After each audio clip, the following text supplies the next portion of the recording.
अस्सलाम वालेकुम dear students, मैं हूं हिना शौकत, आपकी केमिस्ट्री की टीचर। आज के इस लेक्चर में हम पढ़ेंगे कुछ मज़ीद टाइप्स ऑफ सॉल्यूशन, जिसमें हम कवर करने वाले हैं types of solution according to the relative amount of solute present in a solution, और साथ ही साथ देखेंगे कि how can we classify solutions on the basis of nature of solute and solvent. Dear students, जल्दी से लेते हैं एक क्विक रिकैप।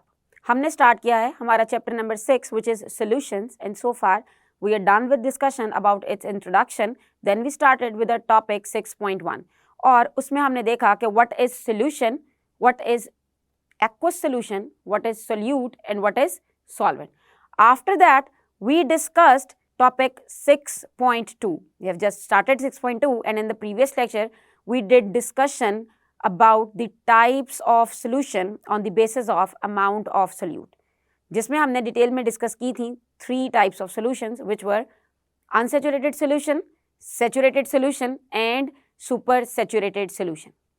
आज के इस लेक्चर में हम डिस्कस करेंगे topic 6.2.3 which is dilution of solution, और साथ ही साथ डिस्कस करेंगे फर्दर टाइप्स ऑफ सॉल्यूशन।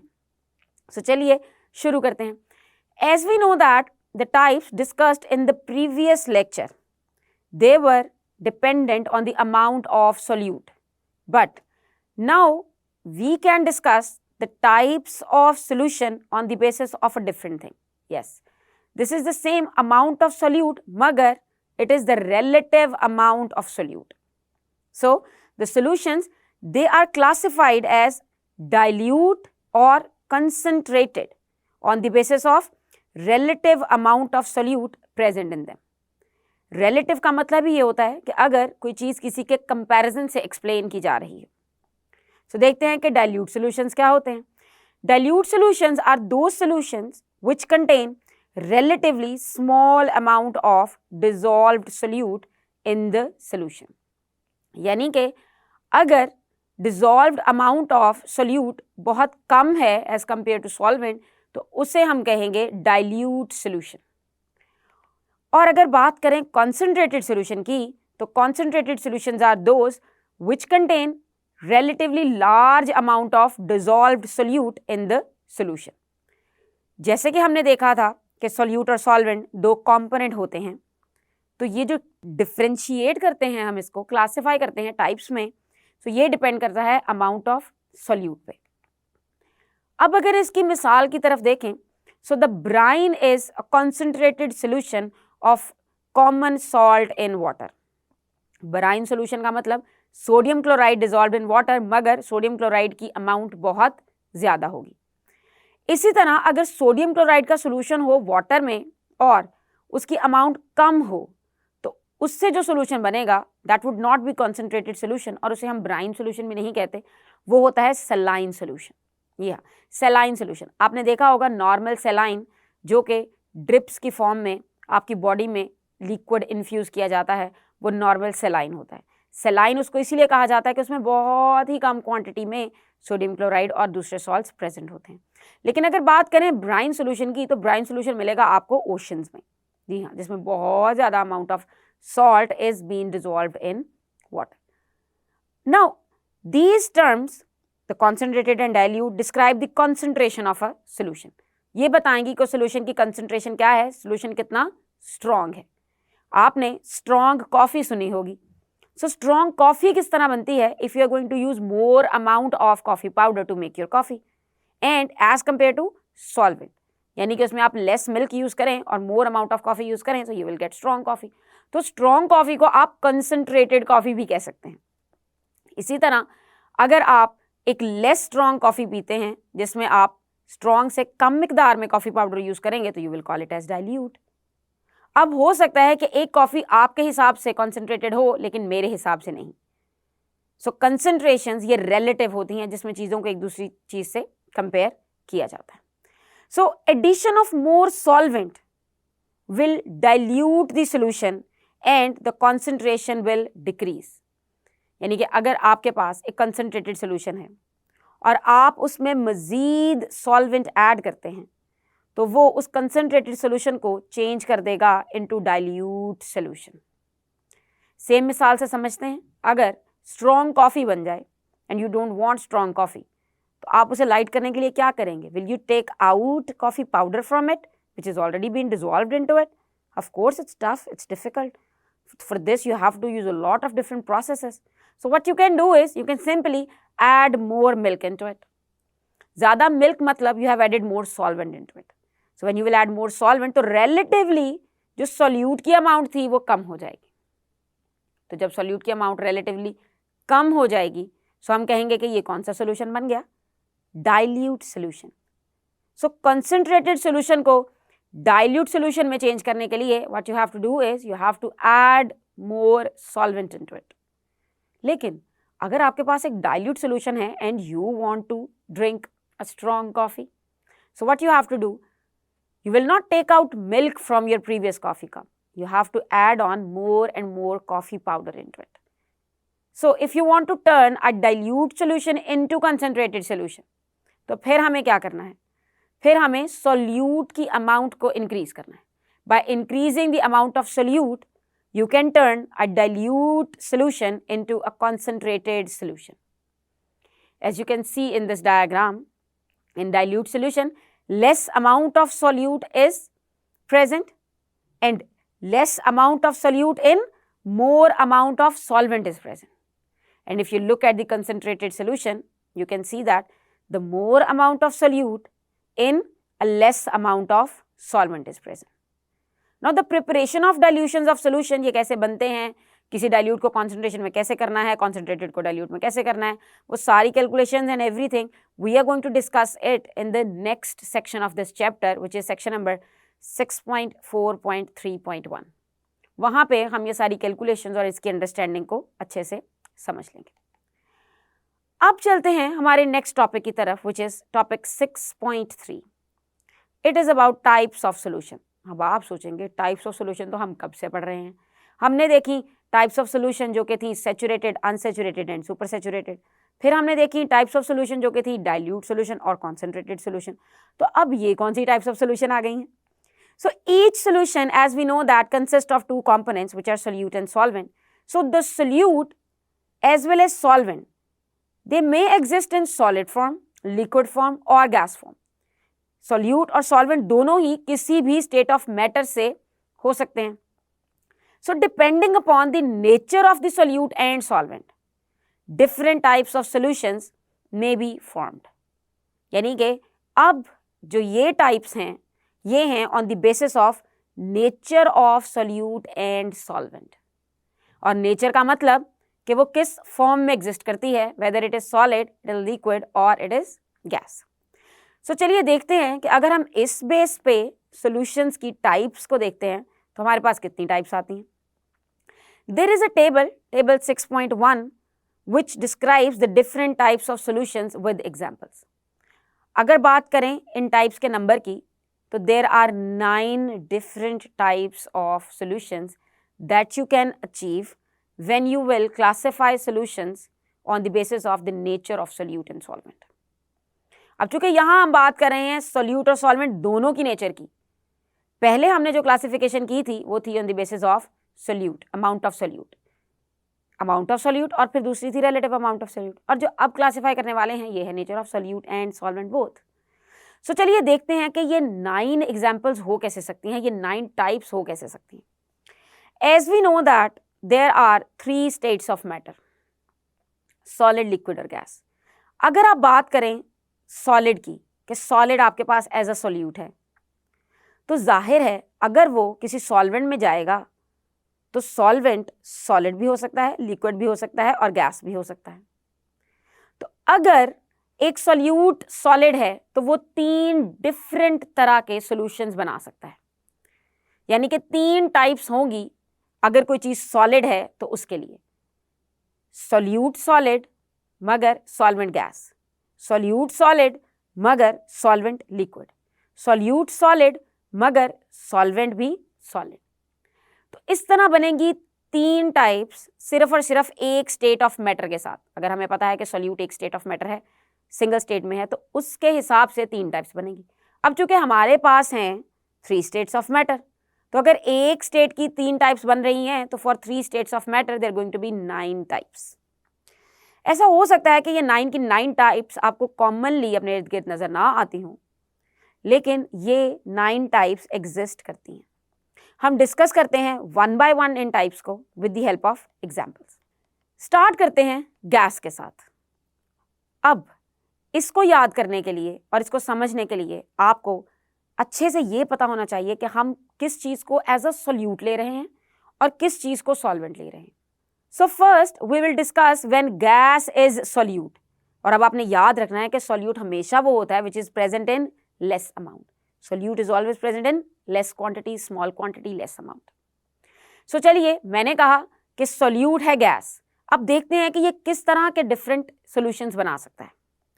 एक ऑप्शन ये है कि गैस सोल्यूट है और गैस ही सॉल्वेंट हो, यानी कि गैस और गैस एक दूसरे के साथ मिलके सॉल्यूशन बनाएं। छोटी अमाउंट में भी गैस ही प्रेजेंट हो और बड़ी अमाउंट में भी गैस ही प्रेजेंट हो। तो यकीनन आप मेरा साथ देंगे इस मिसाल को जस्टिफाई करने में कि air is example of this type of solution. Air होती ही गैस है और एयर मिक्सचर भी गैसेस का है, यानी कि उसमें जो कम अमाउंट में मौजूद चीज़ें हैं वो भी गैसेस हैं और जो मेजर अमाउंट में मौजूद है विच इज़ नाइट्रोजन वो भी एक गैस है। सो हम कह सकते हैं कि air is a mixture of gas into gas. Try to learn this term now कि जब हम सोल्यूट और सॉल्वेंट की बात करते हैं तो ऑल द टाइम आपको वर्ड सोल्यूट सॉल्वेंट ऐड नहीं करना। अगर मैं कह रही हूँ कि गैस इनटू गैस मतलब गैस सोल्यूट है और दूसरी गैस जो भी बात हो रही है it is a solvent. So we can say that air is a mixture of hydrogen, helium in balloons. अब mixture of nitrogen and oxygen in cylinder for respiration. और air around us is a mixture of different gases और वो सारी की सारी gases हैं dissolved in nitrogen. So you can easily identify that this type of solution is made when solute and solvent both are gases, but one gas is acting as solute. अब चलते हैं दूसरी टाइप की तरफ जिसमें gas तो solute है लेकिन सॉल्वेंट इज लिक्विड। अब आप थोड़ा सा सोच में पड़ जाएंगे कि ऐसा कौन सा लिक्विड है जिसके अंदर गैस डिसॉल्व होती है, तो गैस उसमें कम अमाउंट में डिसॉल्व होती है। सो एक बहुत ही कॉमन लिक्विड है जिसे आप सॉफ्ट ड्रिंक कहते हैं। सो सॉफ्ट ड्रिंक पे लिक्विड होता है सॉल्वेंट, लेकिन उसके अंदर कार्बन डाइऑक्साइड डिसॉल्व हुई होती है। सो ये हो गई एग्जाम्पल इस टाइप ऑफ सोल्यूशन की जिसमें gas is solute and liquid is solvent. यानी कि एक और मिसाल भी हो सकती है which is oxygen in water. ये भी इसके एग्जाम्पल है। ओशंस के पानी के अंदर भी ऑक्सीजन की थोड़ी सी अमाउंट प्रेजेंट है। Oxygen is soluble in water, तो ऑक्सीजन एक गैस है और वाटर एक लिक्विड है, तो ये बना गैस लिक्विड का सोल्यूशन। अब चलते हैं when gas is going to make a solution in solid, यानी कि solvent would be solid and solute is gas, तो उस फॉर्म की क्या एग्जाम्पल है। यानी कि कोई सॉलिड चीज होगी, यकीनन अगर सॉल्वेंट सॉलिड है तो वो चीज आपको सॉलिड फॉर्म में ही दिखाई देगी, लेकिन गैस उसके अंदर एम्बेडेड होगी, गैस उसके अंदर प्रेजेंट होगी। सो उसकी एग्जाम्पल है पैलेडियम। इसकी आपको कोई बहुत कॉमन एग्जाम्पल शायद ना मिले। Palladium is the example. Palladium के ऊपर हाइड्रोजन एब्जॉर्ब होती है, so we can say that hydrogen absorbed on palladium is the example of gas into solid solution. और इस तरह के सॉल्यूशंस के लिए आई विल सजेस्ट यू कि आप एग्जाम्पल्स लर्न करें all the time. You can not create example in your mind और you can not have example from your environment. Sometimes you have to learn it, क्योंकि अगर इस तरह की example आपको एग्जाम में भूलेगी तो it would be very difficult situation for you. So ये तो हुई 3 types of solutions when gas was acting as solute. We were taking gas as solute, gas was present in less amount. अब चलते हैं अगर सोल्यूट लिक्विड होगा तो solution की कौन कौन सी टाइप्स हो सकती हैं और उनकी एग्जांपल्स क्या हैं। So if solute is liquid but the solvent is gas, तो फिर इसकी क्या मिसाल होगी। आपने फॉग देखी होगी। In fog you can not see liquid but you can feel liquid, isn't it. It is moist. जब आप फॉग में से गुजरते हैं तो your body is going to feel moist और जो भी चीजें फॉग में पड़ी होंगी उन पे भी आपको नमी जरूर महसूस होगी। लेकिन जो मेजर फेज है, जो सिंगल फेज है फॉग की, it looks like gas, it doesn't look like water at all, it doesn't look like liquid at all. So fog is a solution of two things. Water droplets they are suspended in air. अब चूंकि water droplets कम हैं और वो liquid हैं, तो हम इसे कहेंगे कि ये लिक्विड इनटू गैस सोल्यूशन है, in which liquid is solute and gas is solvent. इसके अदर एग्जाम्पल्स भी हैं, लिक्विड एयर पोल्यूटेंट्स वो भी हो सकते हैं, मिस्ट वो भी इसकी एक एग्जाम्पल है, और फॉग जो कि बेस्ट एग्जाम्पल है जिसे आप अच्छे से एक्सप्लेन भी कर सकते हैं। अब दूसरी ऑप्शन ये है कि लिक्विड ही हो सोल्यूट मगर सॉल्वेंट भी लिक्विड ही हो, मतलब लिक्विड इनटू लिक्विड, और इसकी तो बहुत सी एग्जांपल्स आपको मिल जाएंगी। Alcohol in water, benzene in toluene, इसके अलावा acetic acid in water which is use to make vinegar, तो विनेगर हुआ लिक्विड लिक्विड सोल्यूशन, और भी बेशुमार मिसालें आप अपने इर्द गिर्द से कोट कर सकते हैं। अगर सोल्यूट हो लिक्विड और सॉल्वेंट हो सॉलिड, तो आप देखते हैं उसकी मिसाल पे, यानी कि लिक्विड है इसमें प्रेजेंट लेस अमाउंट में और सॉलिड प्रेजेंट है ज़्यादा अमाउंट में, तो जो चीज़ें सेमी सॉलिड सी नज़र आती हैं वो ऑलमोस्ट इस कैटेगरी में फॉल करती हैं। So the example of liquid into solid is butter और चीज़। अब चलते हैं उस सिचुएशन में when we are having solid as solute, यानी कि वो सिचुएशन जिसमें सॉलिड है सोल्यूट की फॉर्म में। सोल्यूट मतलब वो part of solution which is present in less amount. तो अगर सॉलिड है सोल्यूट, तो there are three options for solvent. Solvent could be either gas, it could be either liquid and it could be either solid. So first case में अगर solid है solute तो gas is the solvent. अब उसकी example सोचते हैं कि कौन सी ऐसी चीज है जो दिखती तो गैस की तरह है लेकिन उसके अंदर सॉलिड भी होता है मौजूद। सो उसकी एग्जाम्पल है स्मोक। आप स्मोक को अपने इर्द गिर्द देखते हैं और वो देखने में गैस की ही एक फॉर्म नजर आती है, लेकिन in the smoke there are dust particles, there are carbon particles present. So carbon particles या डस्ट पार्टिकल्स वो तो हैं सॉलिड, लेकिन वो डिसॉल्व होके एयर में बना देते हैं स्मोक, या पोल्यूटेड एयर भी हो सकती है। सो ऐसी एग्जाम्पल आएगी when solid is solute and gas is solvent. So the best example dust particles in air और द स्मोक इन एयर, जिसमें आपको कोई चीज फेज तो उसका गैस ही नजर आएगा, लेकिन you know that the small amount of solid is also present over there. अब अगर सोल्यूट हो सॉलिड मगर लिक्विड हो सॉल्वेंट, तो उसकी भी आपको बेशुमार मिसालें पता हैं और हमने अपने प्रीवियस लेक्चर्स में बहुत सी एग्जांपल्स डिस्कस की हैं कि लिक्विड अगर कोई चीज़ होगी तो उसमें हम बहुत से सॉलिड्स को डिसॉल्व कर सकते हैं, like sugar in water, salt in water, coffee powder in milk, या फिर milk powder in water to make tea. बहुत सी ऐसी मिसालें हैं जिसमें आप सॉलिड सोल्यूट को उठाते हैं और उसको आप लिक्विड फॉर्म में मिक्स कर लेते हैं। Let's move on to the last type of the solution, which is going to make by adding solid as a solute and solid as a solvent. कि जो थोड़ी मिकदार में चीज़ मौजूद है वो भी सॉलिड हो और जो ज़्यादा मिकदार में चीज़ मौजूद है वो भी सॉलिड हो। सो इसकी बेस्ट एग्जाम्पल है मेटल एलॉयज। एलॉय होती हैं जब मेटल्स का मिक्सचर बनता है तो उसको हम एलॉय कहते हैं, और इसमें जो एग्जाम्पल्स है वो है ब्रास हो सकती है, स्टील हो सकती है, ब्रॉन्ज हो सकती है, ओपल्स हो सकते हैं। अब अगर बात करें ब्रॉन्ज की, तो ब्रॉन्ज मिलके बनता है कॉपर और टिन से, और अगर बात करें ब्रास की तो ये मिलके बनता है कॉपर और जिंक से। कॉपर इनमें सॉल्वेंट होगा और जिंक और टिन होंगे इनमें सॉल्यूट्स, यानी कि मेटल जो कि सॉलिड फॉर्म में एग्जिस्ट करती है वही होगी सॉल्वेंट, वही होगी लार्ज क्वांटिटी में प्रेजेंट, और कोई दूसरी मेटल जो कि सॉलिड फॉर्म में एग्जिस्ट करती है वो होगी उसके लिए सोल्यूट, वो होगी स्मॉल अमाउंट में प्रेजेंट। सो ये हुई example when solid is a solute and solid is a solvent। और ब्रास और ब्रॉन्ज इनका सॉल्वेंट तो एक है मगर सॉल्यूट डिफरेंट होने की वजह से इनकी अपीयरेंस डिफरेंट होगी, और अपीयरेंस डिफरेंट होने की वजह से और बाकी प्रॉपर्टीज डिफरेंट होने की वजह से इनके यूजेस भी डिफरेंट होंगे। जैसे ब्रास की बात करें तो ये म्यूजिकल इंस्ट्रूमेंट्स में यूज होती है, टू मेक टूल्स ये यूज होती है, और ब्रॉन्ज की बात करें तो इससे बनते हैं स्कल्पचर्स, और मेडल्स तो आपने देखे ही होंगे, ब्रॉन्ज मेडल। सो ये थी 9 टाइप्स ऑफ सोल्यूशन। मुझे उम्मीद है कि आपको ये 9 टाइप्स को सीक्वेंस वाइज याद करने में और इनकी एग्जाम्पल्स को अच्छे तरीके से याद करने में आपको कोई मुश्किल नहीं होगी। सो स्टूडेंट्स, आज के इस लेक्चर में हमने कवर कर ली हैं हमारी सारी की सारी टाइप्स ऑफ सोल्यूशन। जी हाँ, और इस लेक्चर में हमने डिटेल से डिस्कस किया है what is dilute solution and what is concentrated solution, और साथ ही साथ इसको समझा है कुछ मिसालों की मदद से। मुझे उम्मीद है कि इससे रिलेटेड कुछ और मिसालें आप अपने इर्द गिर्द तलाश करने की कोशिश भी करेंगे। साथ ही साथ हमने डिस्कस की हैं 9 types of solution on the basis of nature of solute and solvent, और 6.1 टेबल में गिवन सारी की सारी एग्जाम्पल्स को भी डिटेल में डिस्कस किया है। हम अपने आने वाले लेक्चर में मजीद कुछ सॉल्यूशंस के टॉपिक्स डिस्कस करेंगे। तब तक के लिए अल्लाह हाफिज।